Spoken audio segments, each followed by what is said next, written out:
въведе Ирина Младенова. И с голямо нетърпение чакаме да видим какво има да ни каже. Какво е нейното усещане, нейното течене в тази посока. И давам думата При... на Ирина. Благодаря, благодаря. Привет на всички. Сега аз много се чудех какво да кажа, защото темата е буквално необятна и реших да говоря за нещо, което не е особено популярно. И това е как можем да влияем на връзките си чрез тялото.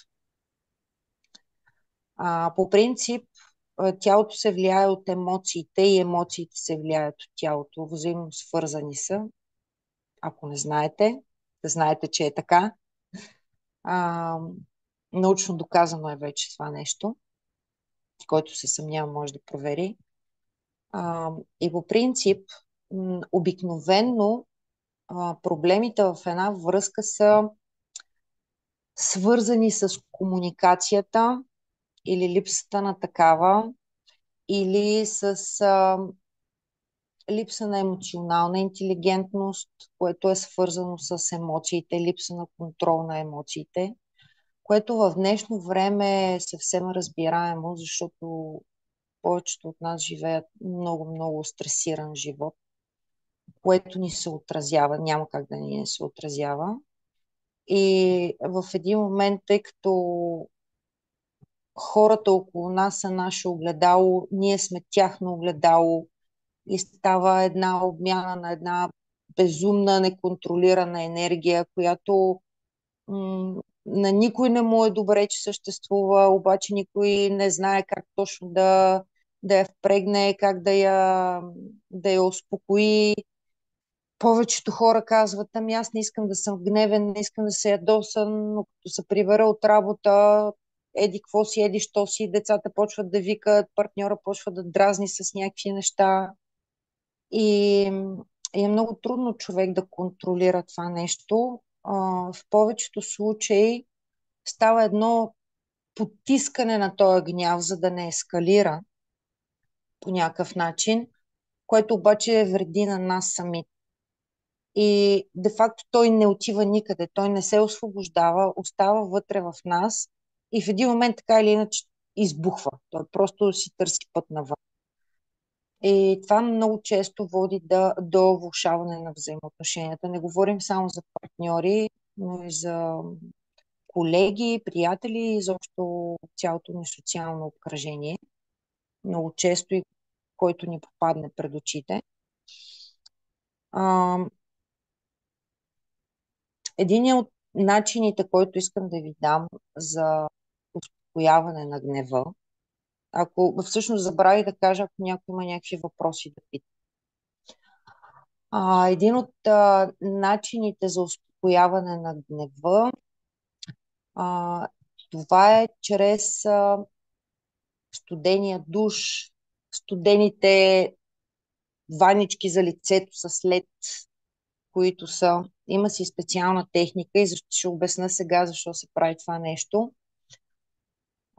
По принцип, гнева най-често е свързан с кортизола. Кортизола е хормона на стреса и по принцип кортизола е нещо много хубаво, защото а, това е хормона, който ни помага сутрин, когато се събудим, да станем и да почнем да си живеем живота. Той се отделя от черния дроб. И това е нещо, което ни движи. Но когато нивата му са супер завишени, имайки предвид какъв живот живеем, вече ние сме претрупани от това нещо. Черният дроб не може да смогне да го обработва, така да кажем. Идва му в повече. И това пренатрупване на този хормон кортизол започва да ни влияе на психиката, на поведението. Тоест започваме да ставаме гневни. Обяснявам го по възможно най-простичкия начин. Какво се случва? Започва едно пренатоварване на черния дроб. Това вече става на физическо ниво. Тоест, ето самата емоция отвън, т.е. отрицателните емоции отвън, този свръхпренатоварен начин на живот започва да образува отрицателни емоции у нас, които ни влияят на физическото тяло. Как може да тръгнем по обратния ред, за да може ние да повлияем това нещо да се смъкне надолу? Като един от начините, този, който ви казах, студените душове, който има възможност за вана са след супер. За мен лично това е екстремно. Нали? Още не съм го опитвала. Има хора, които го правят без никакъв проблем. Другия вариант е една купа с вода, слагате вътре лед и топите лицето, задържате дъха и стоите колкото е възможно повече време, колкото можете да издържите.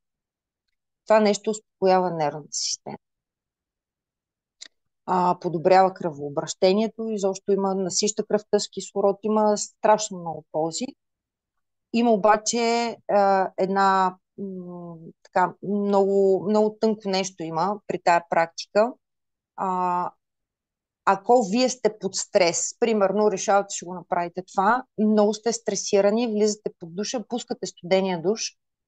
Ако преди това не направите нещо, за да се успокоите малко, тогава стресът става още по-голям.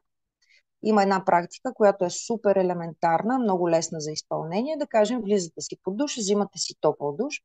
В продължение на 2 минути започвате да регулирате дишането си.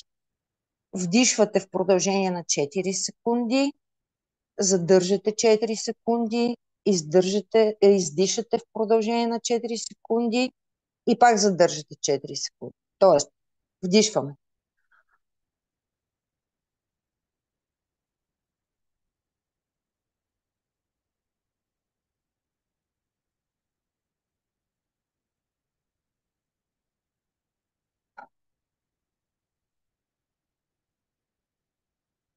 Нещо такова трябва да се получи. 2 минути. Това нещо успокоява нервната система и след това, поне отчасти, и след това съвсем спокойно можете да си вземете студен душ. Сега, аз лично препоръчвам да започнете, просто пускате студената вода и започвате от краката. Не е нужно да правите някакви екстремни неща. За повечето хора това е доста сериозен шок, който може да го направят първия път адмирации. Аз лично не успях. Започвате първо с краката, ръцете, дупето, нали така, с всеки изминал ден. Просто увеличавате площта, която подлагате под студената вода. Какви са ползите? Като когато се свали това ниво на стреса, вече сме в състояние да слушаме, да мислим, да осмисляме, да имаме по-голяма търпимост към това, което не ни харесва у партньора, да кажем. Или хората около нас, каквито и да са. Децата, партньора, приятелите, все едно. Така или иначе човек, когато е ядосан, всеки може как да кажа, да му натисне бутона и нещата да избухнат по някакъв начин. Знам, че звучи малко, как да кажа, не съвсем реално, но това нещо работи, проверено е, стига да се прави редовно, нали, както с всички други неща. И с времето, примерно, ако го правите редовно, да кажем, 2 седмици, абсолютно всеки ден, ще видите, че има разлика в вашето поведение спрямо другите хора, което автоматично започва да се отразява в вашите взаимоотношения. Говорим към по-добра посока. Другото нещо, което също много помага, това е движение. Без значение под каква форма. Въпросът е да има някакво движение, което да натоварва тялото. Най-добрият вариант е сутрин, сега знам много хора ще кажат, нямам време, заед съм. Сега за мен лично това са просто оправдания. Всеки човек има приоритети. Мисля, че 15 минути на ден всеки може да отдели за себе си и за хората, които обичат. Имаме приоритети. Реално погледнато, ако това ви влезе в листата на приоритетите, вие ще го направите. Ам, Движението работи в абсолютно всички посоки, въздейства върху емоциите, върху начина по който се чувстваме. Тук не говориме за отслабване и за някакви такива неща. Говорим директно как въздействайки на физическото тяло, това нещо се отразява на нашите емоции, на начина ни на мислене и това съответно рефлектира върху нашите взаимоотношения. Движението действа в две посоки. Едната е, ако сте, как да кажа, свръхнапрегнати, има къде да си изразходите енергията. Това е едното нещо. Или агресията, или каквото там акумулирате в себе си. От друга страна, ако сте вяли, ако сте в състояние на нищо не ми се прави, ще да използвам друга дума, друго словосъчетание, така ще го кажа, това нещо ви връща към живот, т.е. вади ви от апатия. Какво може да се направи? Най-доброто нещо е сутрин, като станете, пускате си някаква музика, която на вас ви харесва и танцувате 5 минути. Няма абсолютно никакво значение. Това е музика. Важното е да се чувствате добре. Това нещо задвижва кръвоносната система, събужда мускулите, събужда хормоните на щастието, в общи линии ви кара да се чувствате живи. Това също е една чудесна практика. Дори ако може да я приложите и не само веднъж на ден, ще е още по-хубаво. Може да станете 5 или 10 минути по-рано, преди всички останали, не е някаква драма и да го направите това нещо. Като преди, според мен, за позитивна нагласа към себе си, към целия свят, въобще най-хубавото нещо, което може да направи човек сутрин, като си отвори очите, просто да благодари за всичко, за което се сети. Ако ще е една благодарност, да, без значение. Просто да е от сърце и с това да започне деня. И всичките тия наглед дребнички, нищо незначещи неща, когато се натрупат, става както капката дълбае камък. Те се трупат и това нещо вече преобръща реалността. Ам, Тъй като ние всеки ден извършваме някакви движения с тялото си. Нали? Всеки ден се движи. Нека някакво движение сутрин да го превърнем в танц, който ще ни донесе радост, ще ни обърне възприятие. Така и така се къпем. Нека 2 минути от 10-минутния душ да бъдат със студена вода. Нали, кой както може, доколкото може, докъдето може, малко по малко. По принцип се започва с секунди. Хубаво е накрая да се стигне минута, 2-3 и някои хора седят и по 5 минути. Да, аз не съм седяла до сега толкова. Но това няма никакво значение. Всичките тия неща, когато ги съберем в едно, имат много, много добро въздействие върху емоциите. Тоест, започваме да се успокояваме, ставаме по-щастливи, по-позитивни, което автоматично започва да влияе и върху нашите взаимоотношения, без значение с кого. Сега тук няма да обяснявам, ако имате проблеми с черния дроб, какво трябва да правите, детоксикации и така нататък. Говорим как може да намалите стреса и да започнете да се щадите. И щадейки се, това нещо да рефлектира положително върху вашия живот, защото в крайна сметка всичко опира до там. Нашите взаимоотношения рефлектират върху нашия живот. Прямо. Няма какво да е друго. Още един трик с тялото ще ви кажа. Когато се чудите дали един човек е окей за вас, в смисъл дали е добре да общувате с него, дали е добре да го пуснете по-близо до себе си, независимо дали става въпрос за партньор или за приятел, примерно някой нов колега или колежка там сте си харесали, общувате си, обаче не сте много сигурни, абе този човек окей ли е, не е ли окей.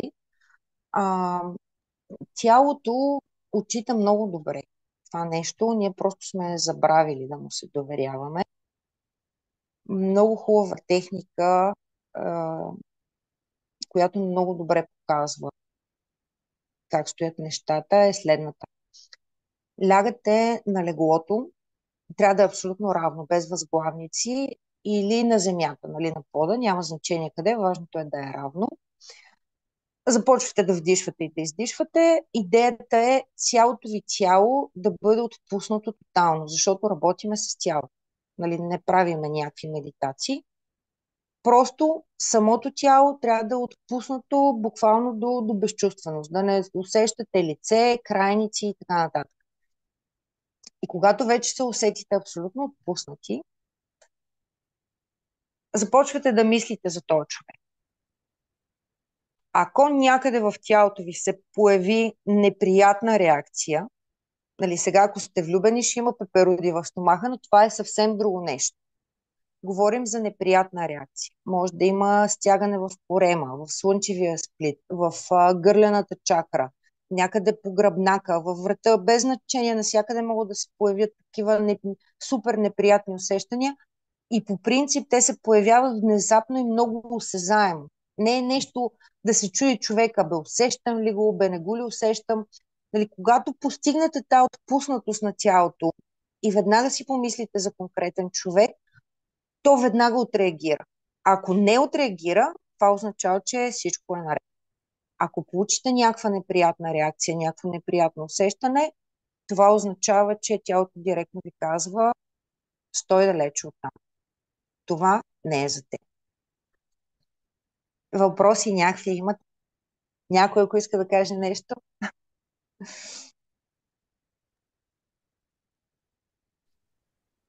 По-добър и по-искрен приятел от тялото наистина няма. Просто това е...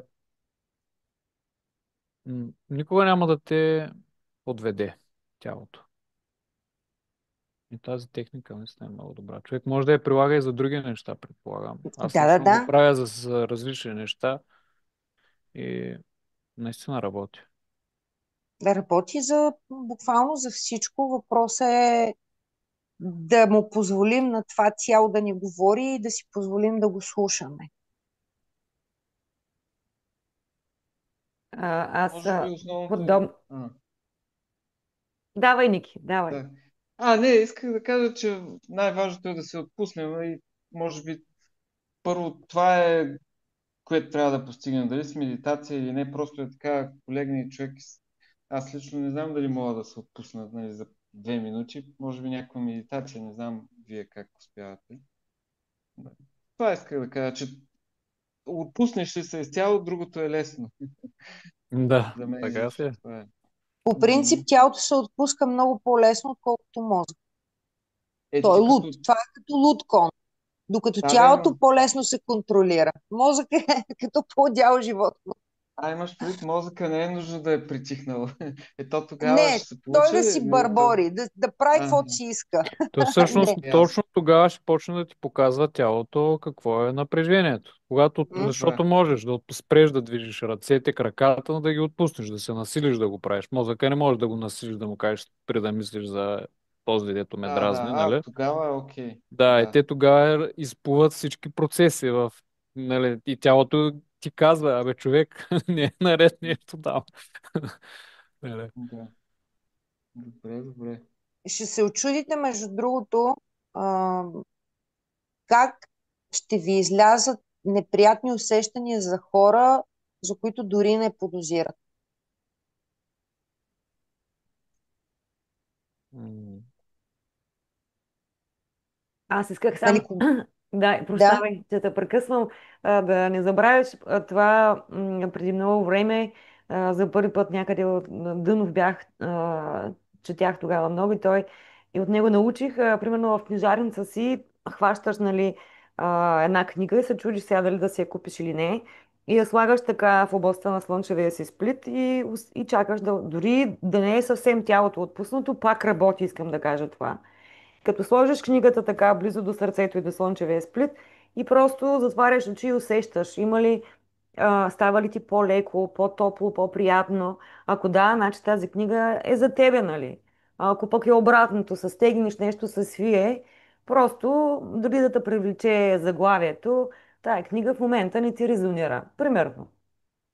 Та, да, изключително много абсолютно също приложения има така. на това Да. усещането чрез тялото. За взимане на решения, За взимане за на решение. избор също, нали? Лично аз го пробвам постоянно, като как го правя, представям си, не задавам въпроса ми, просто си решавам.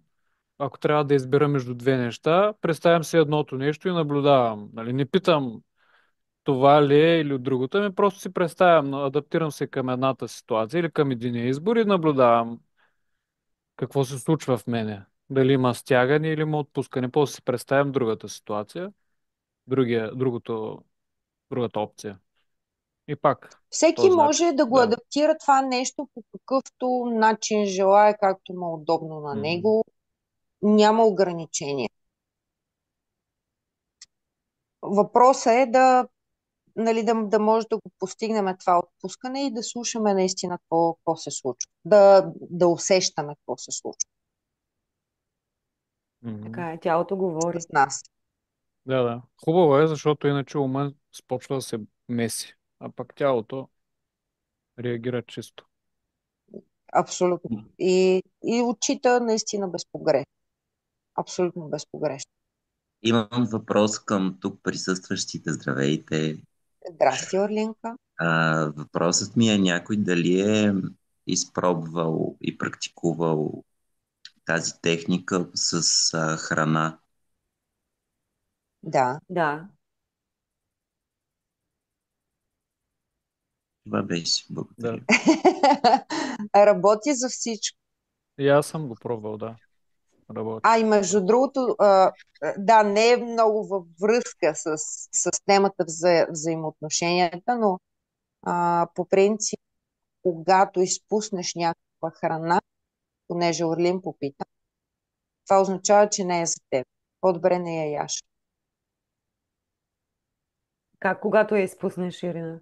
Някаква храна, примерно Падне. готвиш картофи с месо, с грах, с Ага. масло и с нещо си. Ако да кажем, режеш хляб, изпуснеш хляб, не яш хляба. Ако изпуснеш картофа, не яш картофа. Ага. Изтървеш го, падне на земята, имаш предвид. Да, то Мгм. може да е парченце просто, да.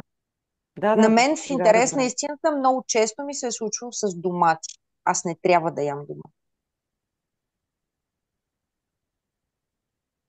Не, че изобщо не ям, но по принцип, Мгм. нали, правила съм този експеримент. В смисъл, не съм правила експеримент, просто съм наблюдавала колко често ми се случва да изпускам домати.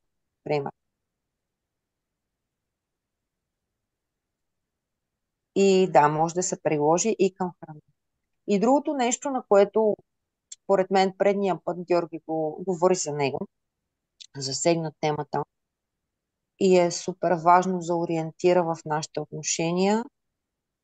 Това е точно принципа на огледалата и на отражение. Това, което носим вътре в нас, то се отразява в хората, с които общувам. Няма как да бъде по друг начин. Енергията не може да бъде излагана по абсолютно никакъв начин.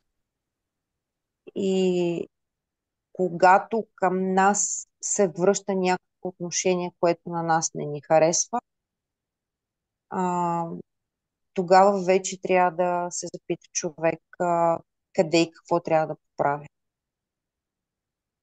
Обикновенно, когато някой ни агресира, това означава, че ние се чувстваме като жертви, не се оценяваме достатъчно.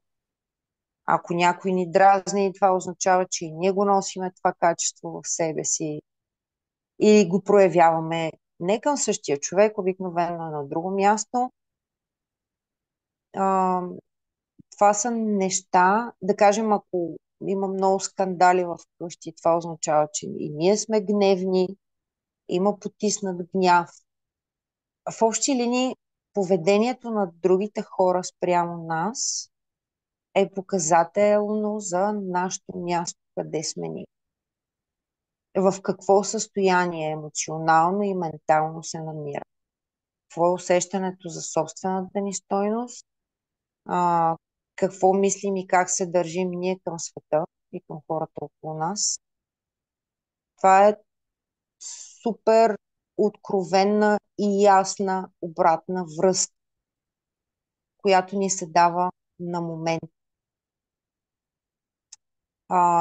Ние някакси сме свикнали да се ядосваме, да обвиняваме, да се караме, дали всичките тия неща, да не проявяваме и търпимост.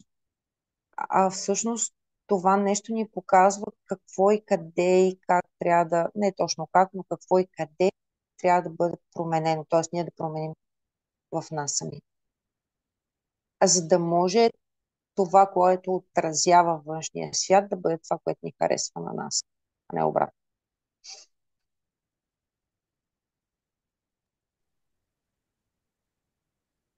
Така че който се чуди защо нещо му се случва, ако не е наясно, може да пита в групата, може да пита в който желая от нас, всеки ще е насреща да помогне с каквото може и да даде отговор.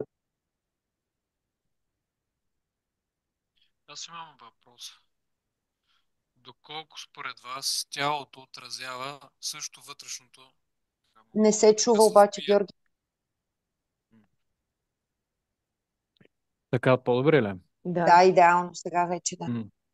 Въпросът ми е доколко тялото отразява нашето състояние на съзнанието. Доколко симптоматиката на тялото, било то от различни прояви, отразява нашето състояние емоционално, ментално. Ами, ако говорим за болести, на 100%. 99% от болестите са лечими. Което какво означава?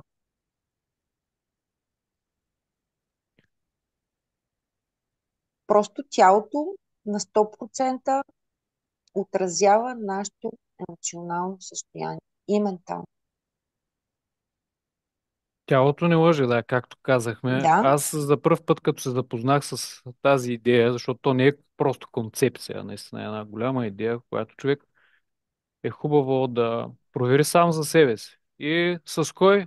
С неговия партньор, тялото. Най-доброто място, най-добрият терен за работа. да, така е. И А, човек идва до такива наблюдения, дори най-малките неща почва да ги улавя в тази изумителна система. Свръх машина не мога да го нарека, защото е нещо далеч над това. Но излишните толкова, килограми, например, толкова добре означават... работи. Да, така е. Излишните килограми винаги означават несигурност, нужда от защита. Няма изключение за това нещо.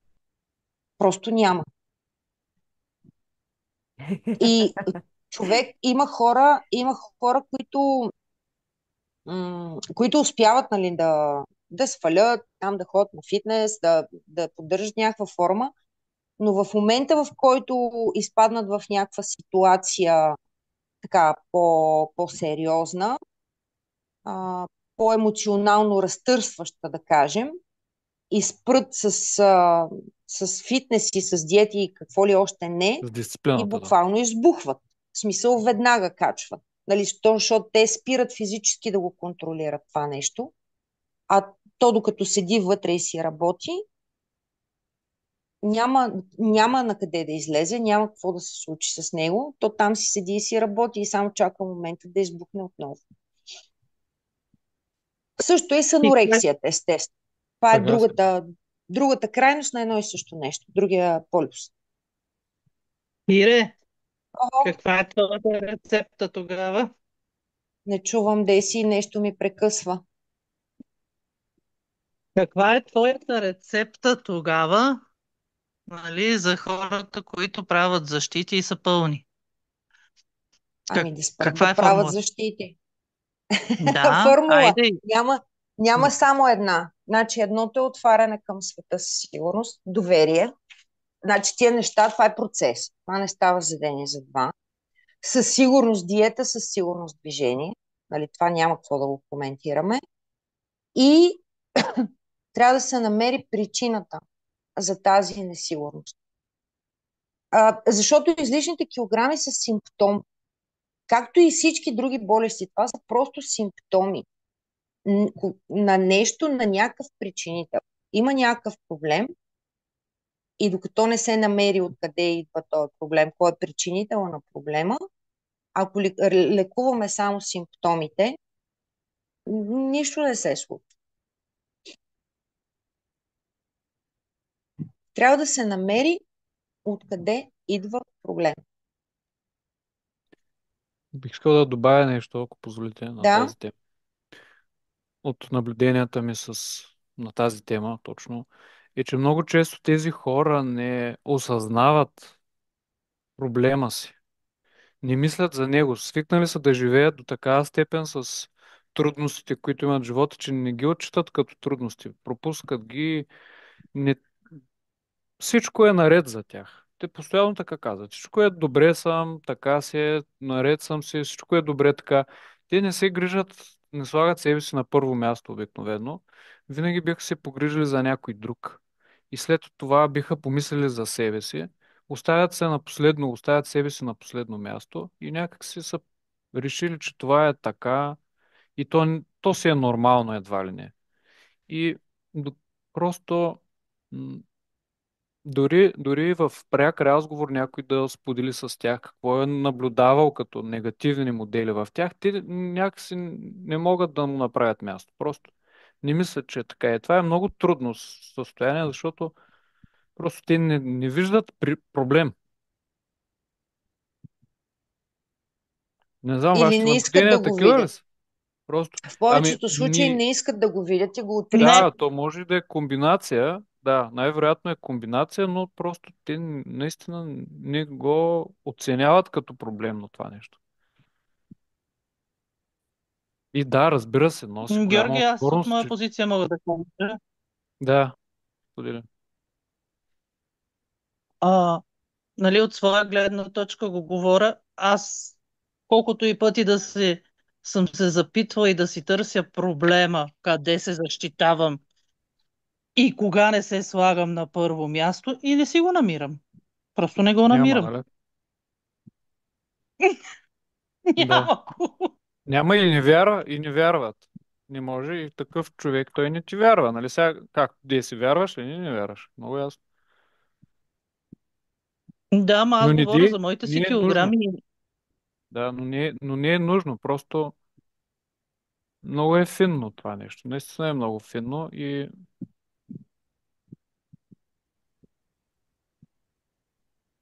обикновено нужно е малко повече време, вероятно. Аз не съм имал сериозен проблем. Преди време имах и много е деликатно просто този въпрос, наистина. Как човек да го осъзнае в себе си, да го види. М.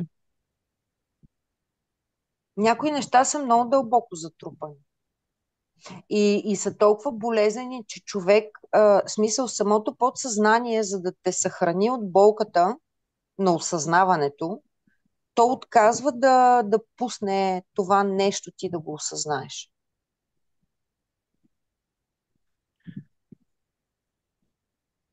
Примерно, аз мога да дам пример с една дама, с която съм работила като ментор, с много излишни килограми. Търсихме и няма изваждане, няма намиране. Тя в прекрасни отношения с всички, с родители, сестри, братя, каквото се сетиш, в един момент се оказва, че любимото дете на мама е била сестра й. а тя е била отхвърлена.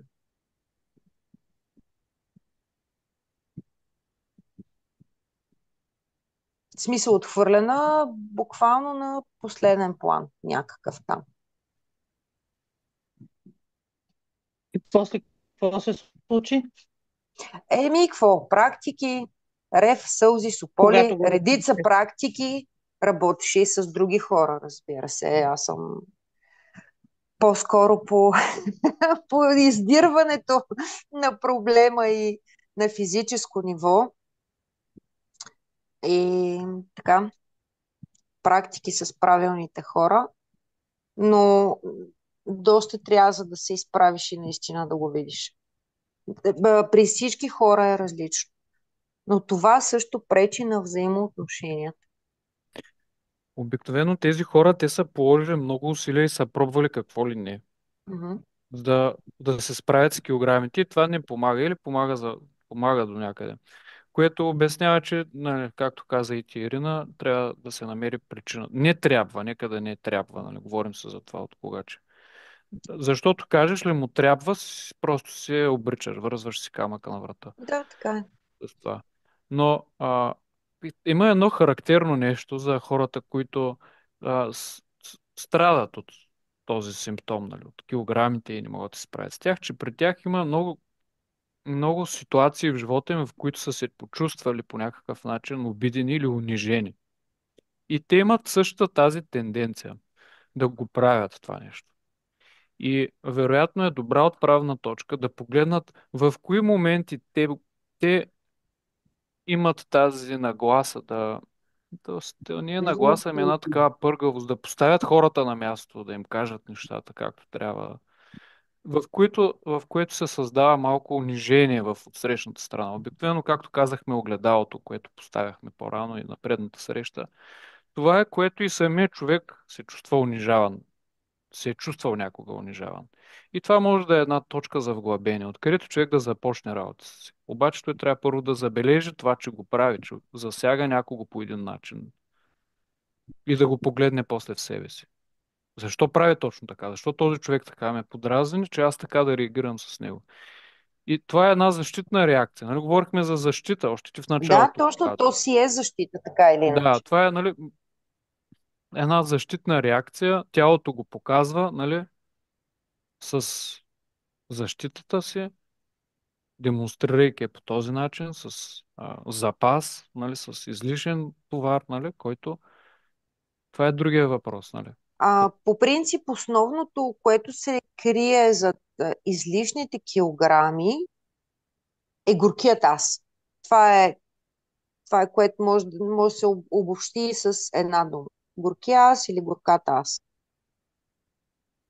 И влизайки в тая позиция на жертва, ти започваш да трупаш защита. Това е, просто няма друго. Въпросът е първо да се осъзнае, да се приеме, да разбереш, че ти, чувствайки се жертва, привличаш основно агресори, които продължават да подхранват това нещо, което ти носиш в себе си. Не е задължително да те обиждат, нали, че си с много килограми, може да е под всякаква форма. И де-факто ти не можеш да имаш някакви нормални взаимоотношения, при положение, че всеки ти агресира по някакъв начин или те третира като някакъв тип жертва.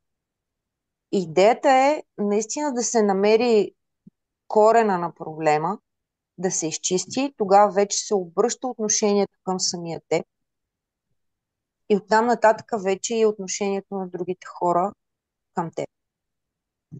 Не знам дали го обясних правилно. Разбираемо.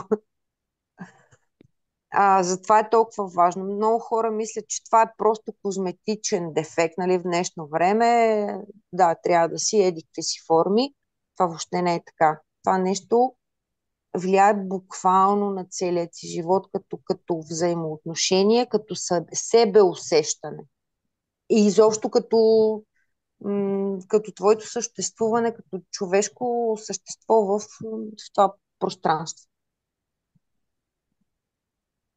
усещането ти за пълноценност и за пълнота в взаимоотношенията и всичко останало.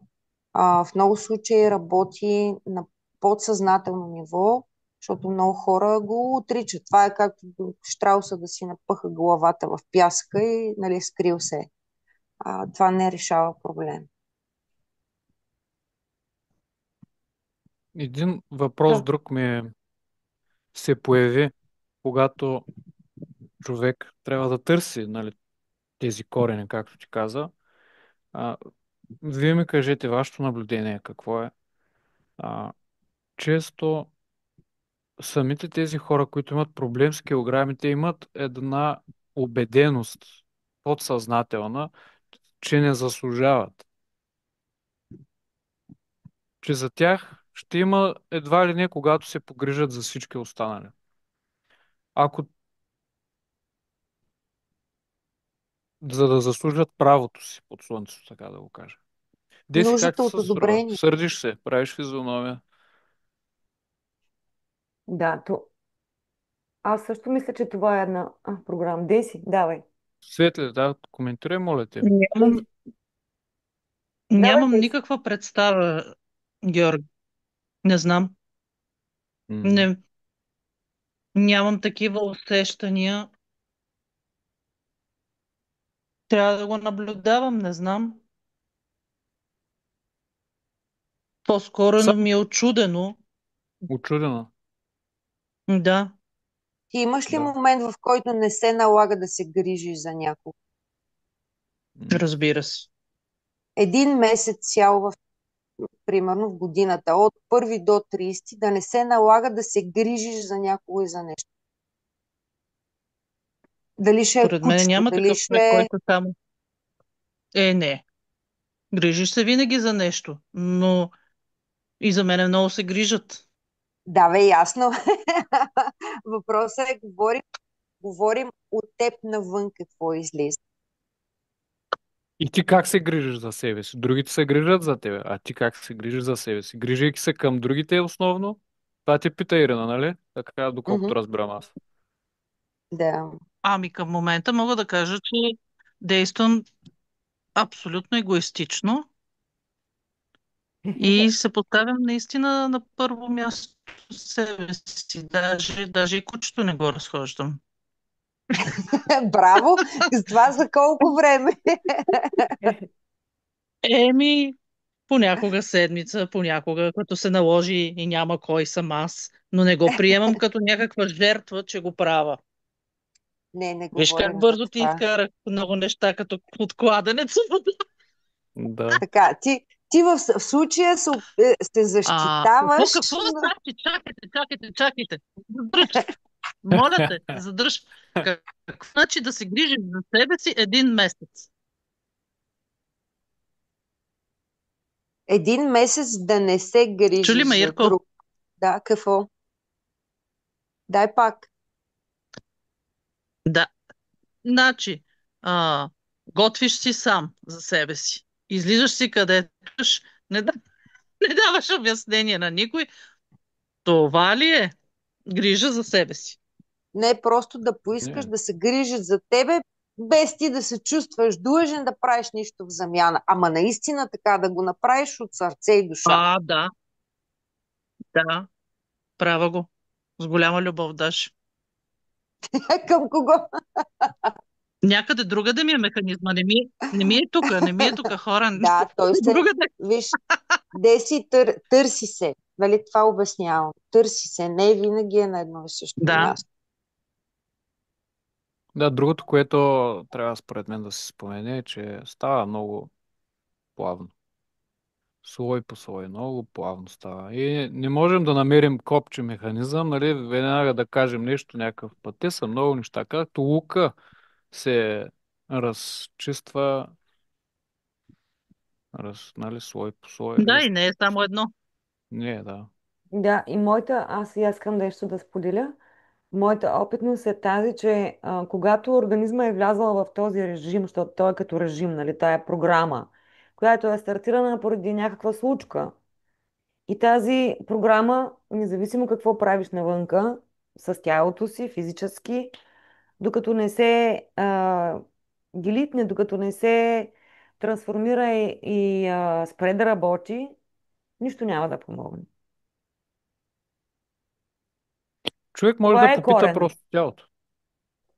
Понякога сам не можеш да го чуеш, защото пак Така е. е защитна реакция на твоето съзнание, на подсъзнанието и то ти пречи да видиш там, където искаш, където е имало болка. Примерно, ако е нали, ниско самочувствие, бил е унижен и той по този начин иска да бъде видим, трупа килограми, за да бъде видян, забелязан, а се чувства невидим, чувства се невидян, неоценен. И То когато там е има болка, парадокса. да, и когато Мгм. има болка, ти не искаш да, той няма да те допусне да го видиш. Трябва с някой, който да те създаде това пространство, за да можеш ти да влезеш там, където имаш вече ресурса да влезеш в това поле. И с подходящите въпроси, нали, насоки, някой в страни да ти дава насоката на къде да тръгнеш, къде да гледаш.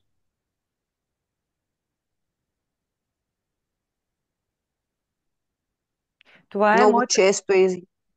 Да, това е моята извинявай, Свет. опитност до сега. Да, ако ти можеш да се отдиференцираш от себе си, можеш да стигнеш до някакви дълбочини, но а, много често имаш нужда от подкрепа. Мгм. Някой да държи това поле за теб и да те насочва. Някога бях чул една приказка, много ми харесва. Бог ти говори чрез хората. Камбре. И почнах да го наблюдавам. Това важи, когато човека е особено равновесен срещу тия. Нали? Някой, който не е на себе си, е бесен в момента и ти крещи някакви неща, то е ясно, че не ти говори. Нали? Финното, финната сила в него. Но наистина и моето наблюдение е такова. Това, което каза Светла, че ти трябва някой да ти помогне малко. И хората около тебе обикновено ти са тези подсказки в този случай, откъдето човек може да се понасочи някъде и да получи някаква идея за това, което се случва в съзнанието му. Нали пак Ами, супер. огледалото, говорим за огледалото. Любимата тема на всички ни. И другото, което е точно там, където имаш най-големи съпротиви, точно там, където казваш, не, не искам, аз това няма да го направя, точно там трябва да се работи най-много. И то с любов, с желание, с радост. А не на сила сега. Ох, и да дойдеш да Не говориме направите. с Нали, чука не и с така просто. длетото, Най-трудните неща наистина са най-голямото изпитание, най-голямото постижение. но те пък са и най-голямото освобождение. Точно така. Да. Просто, м, нали, поне от моята опитност и лична, и хора, с които съм работила, а, да, хич не е лесно, но успееш ли да прескочиш, има един половин милиметър, който прескочиш ли го, вече света се обръща, всичко се обръща.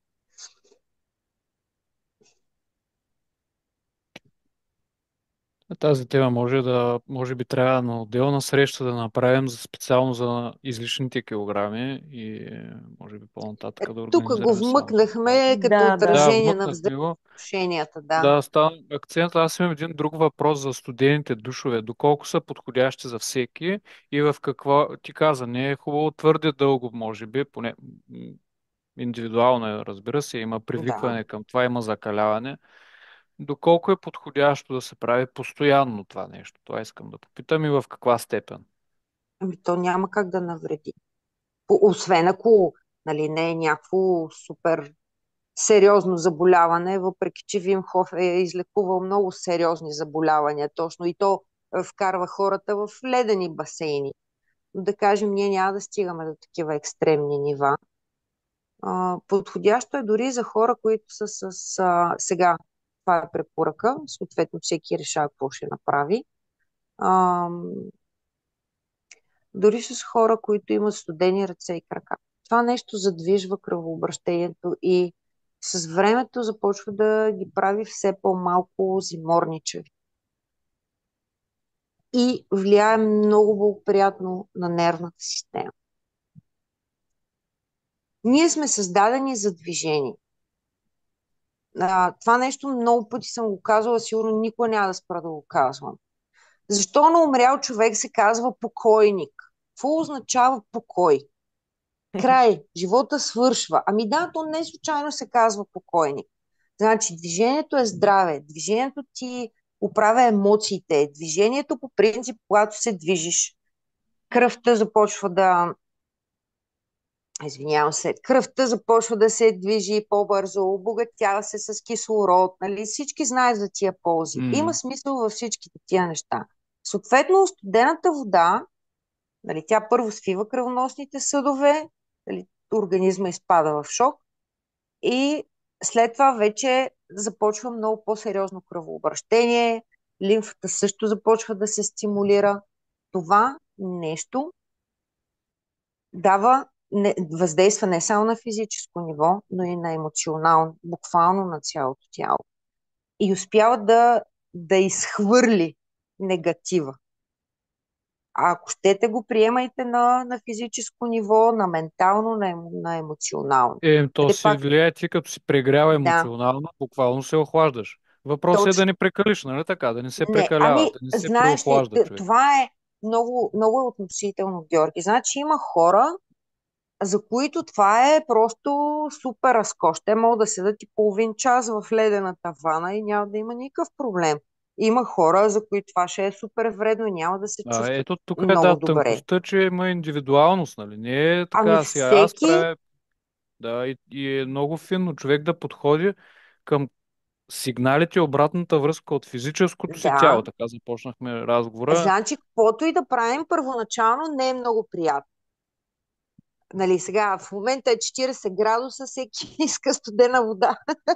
Нали, няма какво да го обсъждаме. Мисълта ми е, че се започва малко по малко. Да. Затова казвам, първо от краката, нали, ръцете, лицето. Най-добрият вариант е с лицето. Но задължителни са тия двете минутки на дишането. Нали, 4 секунди вдишване, 4 секунди пауза, 4 секунди издишване, пак 4 секунди пауза. Минава много бързо това време. За да може малко да се успокои нервната система и след това вече. Това докато си взимаме душ го правим преспокойно. И после просто пускаме студената вода. Не е абсолютно нищо сложно. Има хора, има хора, които директно пускат студения душ и седат там 30 секунди още първия път. Сега аз не можа да го направя. Признавам си. Успях след един месец успях. И това нещо калява волята също. Допълнителен бонус. Така че тук всеки трябва да прецени, нали, какво е неговото усещане и да адаптира този процес към себе си. Добре, да, Ире. Мгм. Аз нямам никакъв проблем, влизам от раз с студения душ, това нали нямам проблем. Обаче имам огромна съпротива точно с обратното, с Кое? горещия душ. Това значи А ли, че трябва да го пробвам? Не, що трябва да Топъл ми е взимаш много. горещ душ? Ми, зададох си го просто сега като въпрос. Защото нещо задържаш, което иска да излезе.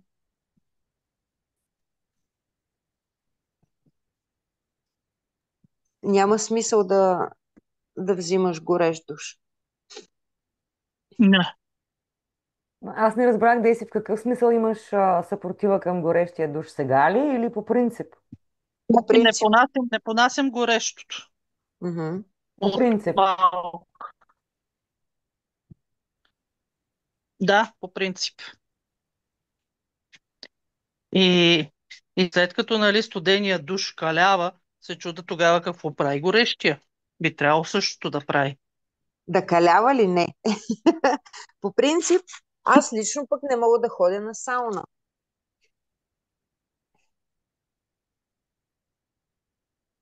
И аз.